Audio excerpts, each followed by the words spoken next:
मधुबन के बाबा, मधुबन के बाबा मुरली वाले, आपका क्या कहना, आपका क्या कहना। ओम शांति। आज 28 नवंबर 2025 के साकार मधुर महावाक्य हैं। आज मीठे मीठे बाप दादा बोले, मीठे बच्चे, यह भूल भुलैया का खेल है। तुम घड़ी घड़ी बाप को भूल जाते हो। निश्चय बुद्धि बनो तो इस खेल में फंसेंगे नहीं। बाबा ने कहा, मीठे बच्चे, ये भूल भुलैया का खेल है। तुम घड़ी घड़ी बाप को भूल जाते हो। निश्चय बुद्धि बनो तो इस खेल में फंसेंगे नहीं। बाबा ने आज प्रश्न पूछा कि कयामत के समय को देखते हुए तुम बच्चों का कर्तव्य क्या है। उत्तर में बाबा ने समझाया कि तुम्हारा कर्तव्य है अपनी पढ़ाई में अच्छी रीति लग जाना और बातों में नहीं जाना है। बाप तुम्हें नयनों पर बिठाकर गले का हार बनाकर साथ ले जाएंगे। बाकी तो सबको अपना अपना हिसाब किताब चुकतू करके जाना ही है। बाप आए हैं सबको अपने साथ घर ले जाने। मुरली का गीत है, दूर देश का रहने वाला आया देश पर आए। ओम शांति।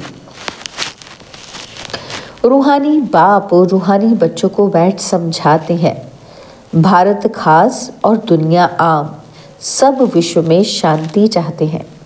अब ये तो समझना चाहिए कि ज़रूर विश्व का मालिक ही विश्व में शांति स्थापन कर सकते हैं। गॉडफादर को ही पुकारना चाहिए कि आकर विश्व में शांति फैलाओ। किसको पुकारें वह भी बेचारों को तो पता ही नहीं है। सारे विश्व की बात है ना, तो सारे विश्व में शांति चाहते हैं। अब शांति का धाम तो अलग है, जहाँ बाप और आप आत्माएं रहती हो। यह भी बेहद का बाप ही समझाते हैं। अब इस दुनिया में तो ढेर के ढेर मनुष्य हैं, अनेक धर्म हैं। कहते हैं एक धर्म हो जाए तो शांति हो। सब धर्म मिलकर एक तो हो नहीं सकते। त्रिमूर्ति की महिमा भी है। त्रिमूर्ति के चित्र बहुत रखते हैं। यह भी जानते हैं कि ब्रह्मा द्वारा स्थापना किसकी? सिर्फ शांति की थोड़ी होगी। शांति और सुख की स्थापना होती है। और इस भारत में ही 5000 वर्ष पहले जब इनका राज्य था, तो ज़रूर बाकी सब जीवात्माएं जीव को छोड़ अपने घर गई होंगी। आप चाहते हैं एक धर्म, एक राज्य, एक भाषा। और अब तुम बच्चे जानते हो कि बाप शांति, सुख और संपत्ति की स्थापना कर रहे हैं।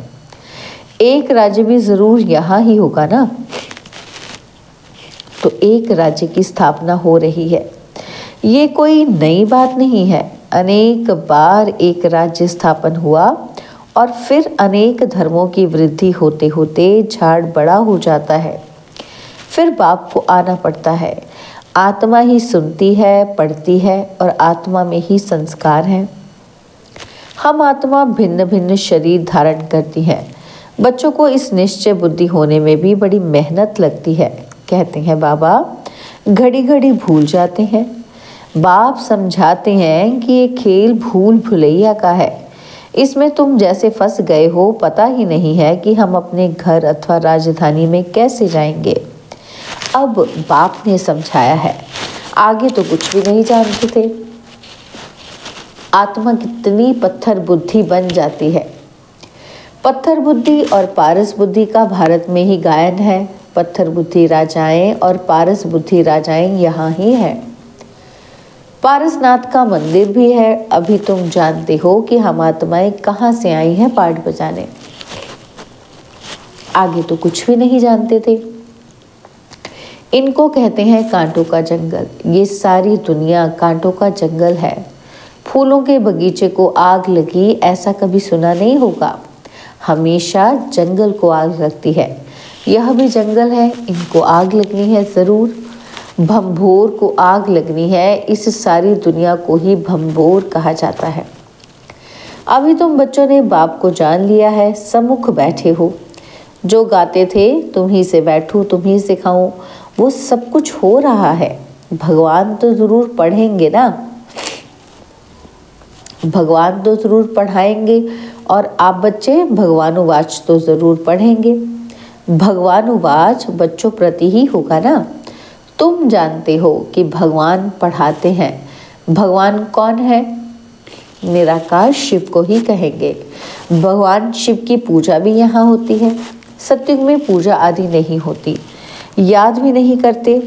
भक्तों को सत्युग की राजधानी का फल मिलता है। तुम समझते हो कि हमने सबसे जास्ती भक्ति की है, इसलिए हम ही पहले पहले बाप के पास आए हैं और फिर हम ही राजधानी में आएंगे।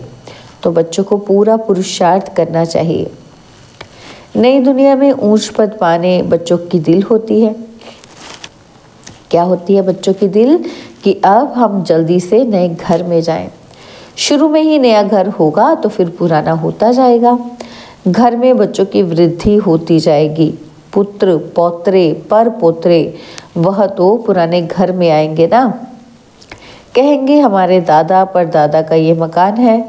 पीछे आने वाले भी बहुत होते हैं ना, तो जितना जोर से पुरुषार्थ करेंगे तो पहले नए घर में आएंगे।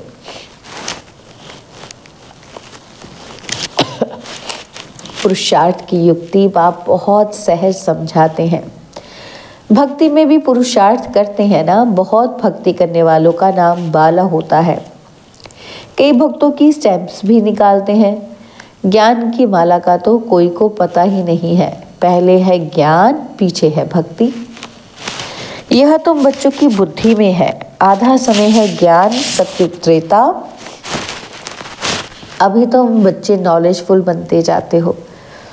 टीचर सदैव नॉलेजफुल वाले होते हैं, फुल नॉलेज वाले होते हैं और स्टूडेंट में नंबरवार मार्क्स उठाते हैं। यह है बेहद का टीचर। तुम हो बेहद के स्टूडेंट। स्टूडेंट तो नंबरवार ही पास होंगे, जैसे कल्प पहले पास हुए हैं। बाप समझाते हैं कि तुमने ही 84 जन्म लिए हैं। 84 जन्मों में 84 टीचर होते हैं। पुनर्जन्म तो ज़रूर लेना ही है। पहले ज़रूर सतो प्रधान दुनिया होती है और फिर पुरानी तमो प्रधान दुनिया होती है। मनुष्य भी तमो प्रधान होंगे ना, तो झाड़ भी पहले नया सतो प्रधान होता है। नए पत्ते बहुत अच्छे अच्छे होते हैं।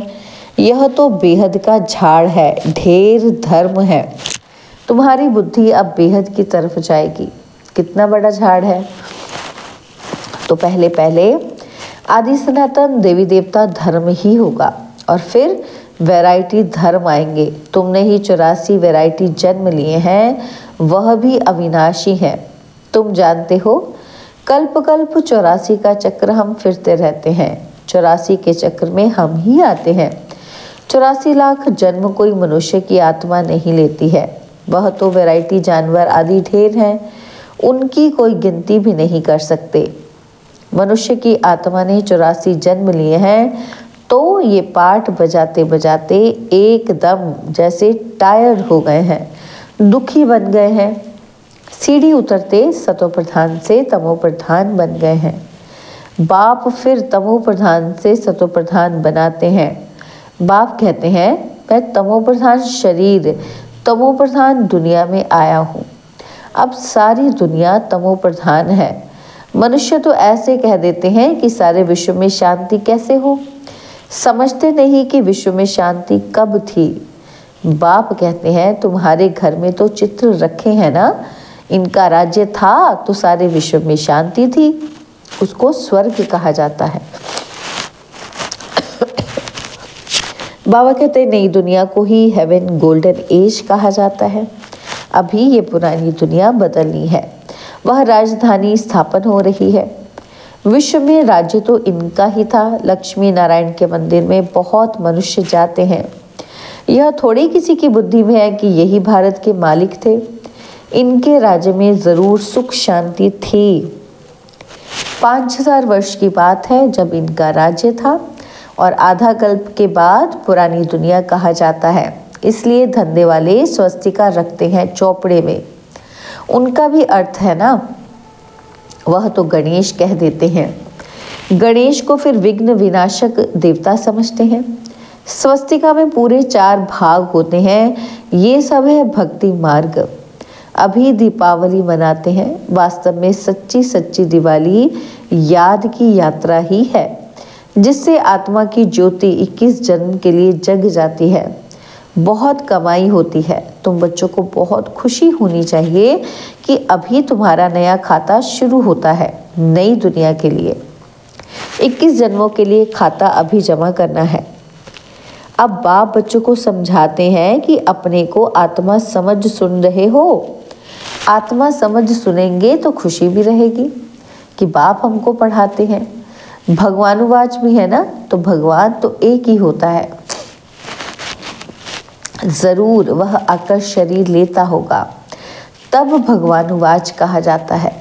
यह भी किसी को पता नहीं है, तब नेति नेति करते आए हैं। कहते भी हैं कि वह परमपिता परमात्मा है और फिर कह देते कि हम नहीं जानते। कहते भी हैं शिव बाबा, ब्रह्मा को भी बाबा कहते हैं, विष्णु को कभी बाबा नहीं कहेंगे। प्रजापिता तो बाबा ठहरा ना, तुम हो बीके। प्रजापिता नाम ना होने से समझते नहीं है। इतने ढेर बीके हैं तो जरूर प्रजापिता ही होगा, इसलिए प्रजापिता अक्षर जरूर डालो तो समझेंगे प्रजापिता तो हमारा ही बाप ठहरा। नई सृष्टि जरूर प्रजापिता द्वारा ही रची जाती है। हम आत्माएं भाई भाई हैं और फिर शरीर धारण कर भाई बहन हो जाते। बाप के बच्चे तो अविनाशी हैं, फिर साकार में भाई बहन चाहिए, तो नाम है प्रजापिता ब्रह्मा। परंतु ब्रह्मा को कोई हम याद ही नहीं करते। याद लौकिक को करते और पारलौकिक को करते हैं। प्रजापिता ब्रह्मा को कोई याद नहीं करते। दुख में बाप का सिमरन करते हैं, ब्रह्मा का नहीं। कहते हैं हे भगवान, हे ब्रह्मा नहीं कहेंगे। सुख तो किसी को भी याद नहीं करते। सुख में तो किसी को भी याद नहीं करते और वहाँ सुख ही सुख है, ये भी किसी को पता ही नहीं। तुम जानते हो कि इस समय है 3 बाप। भक्ति मार्ग में लौकिक और पारलौकिक बाप को याद करते हैं और सत्युग में सिर्फ लौकिक को याद करते और संगम पर तीनों को याद करते हैं। लौकिक भी है परंतु जानते हैं वो है हद का बाप, उनसे हद का वर्षा मिलता है। अभी हमको बेहद का बाप मिला है जिससे बेहद का वर्षा मिलता है। ये समझ की बात है। अब बेहद का बाप आए हैं ब्रह्मा के तन में, हम बच्चों को बेहद का सुख देने, उनका बनने से हम बेहद का वर्षा पाते हैं। यह जैसे दादे का वर्षा मिलता है ब्रह्मा द्वारा। वह कहते हैं वर्षा तुमको मैं देता हूँ, पढ़ाता मैं हूँ, ज्ञान मेरे पास है। बाकी ना मनुष्य में ज्ञान है ना देवताओं में, ज्ञान है मेरे में जो मैं तुम बच्चों को देता हूँ। ये है रूहानी ज्ञान।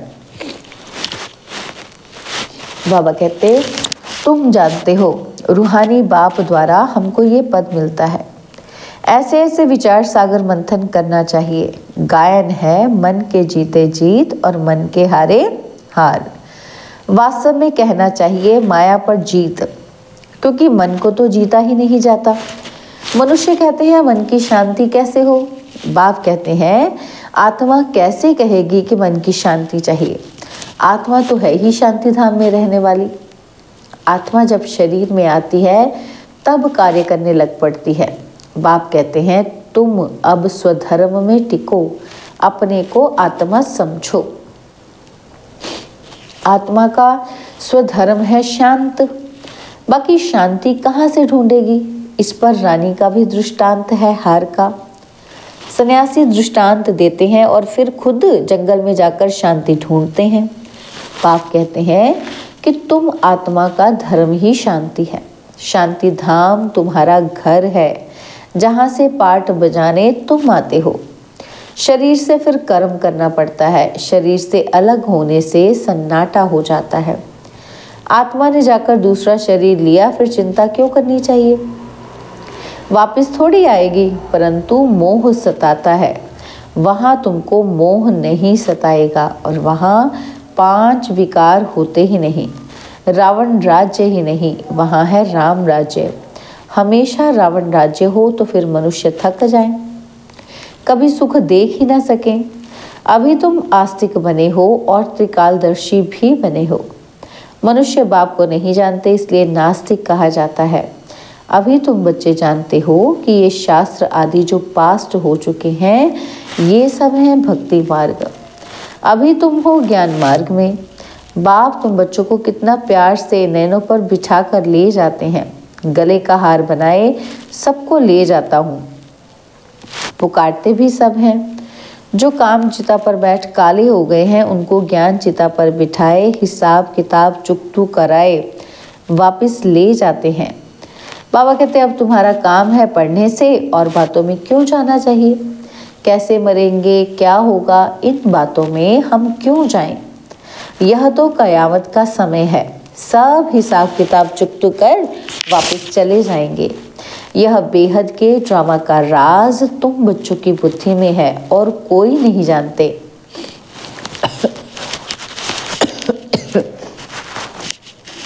बाबा कहते बच्चे जानते हैं कि हम बाबा के पास कल्प कल्प आते हैं बेहद का वर्षा लेने। हम जीव की आत्माएं हैं। बाबा ने भी देह में आकर प्रवेश किया है।